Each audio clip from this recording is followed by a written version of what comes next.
আমি আপনারা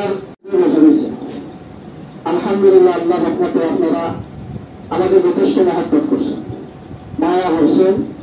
মসজিদের কাজ শুরু হয়েছে আল্লাহর উপর ভরসা করে, মসজিদের কাজ শেষ হবে আল্লাহ তাআলার তৌফিক দিতে।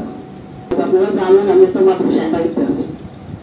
মাদ্রাসার দায়িত্ব যদি পালন করতে হয়, মাদ্রাসাতে অবস্থান না করে দূর থেকে ভালোভাবে পালন করা যায় না। এখন মাদ্রাসা কমিটিও আমার পুরোপুরিভাবে মাদ্রাসার টাকার লেগে চাপ প্রয়োগ করা হয়েছে। আমি মাদ্রাসার চাইতেন যে মাদ্রাসার দায়িত্ব আমার পুরোপুরি দিতে হবে। 4-5 মাস ধরে হওয়া হইতেছে, কিন্তু আমি একটু গুরুত্ব দিছি না, আখেরে গুরুত্ব দিছি না। আমি মসজিদটা কাজ শুরু হয়েছে, আমি কইতাম আমার বিবেকে দিছে না, আপনার আর মনটা নষ্ট হয়ে যাবে, ওইটা বিবেকে নিয়ে যাবে মসজিদ থেকে। আমি এটা দুজনের কাছে পরামর্শ করছি, আলোচনা করছি। আলোচনা করার পরে কালকের থেকে আজ পর্যন্ত আপনাদের যে অবস্থা, এই পর্যন্ত কয়েকজন আমার কাছে খাঞ্চন যে হুজুর আপনি দয়া করে যাইয়েন না, এমন কথা হলেন যে আমার এই ভিতরের মধ্যে আঘাত লেগে যায় না।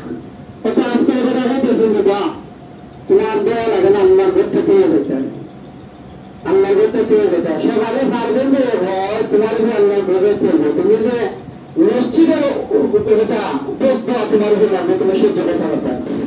আরো কয়েকজন আমার কাছে খাইতে দিছে, আমি তো মানুষ, আর আল্লাহর ঘরে এই অবস্থায় পালে রেখে যাইতাম, আমার তো ওদের দিকে মানে না আছে।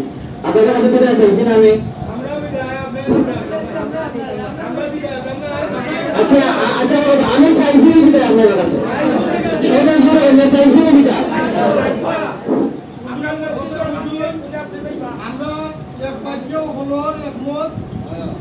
শিক্ষা প্রতিষ্ঠান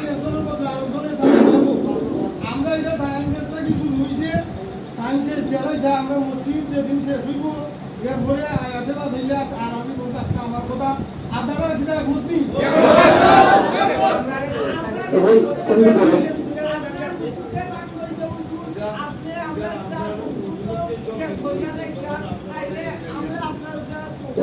মসজিদ কত কষ্ট করে মসজিদ হইব সবাই মিল্লা, এখন মসজিদে নিয়ে যাবে করবেন।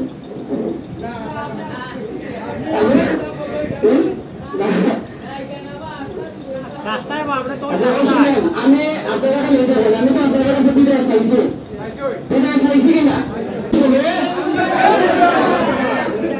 আমার বিদায় দিতেন না? আচ্ছা যান, আলহামদুলিল্লাহ আমি আপনারা কতটুক মন যে কথা বলতে জানি, পরবর্তীতে আপনারও পক্ষ থেকে আমি কোনো কষ্ট বানাবে ইনশাআল্লাহ। আল্লাহ তাআলা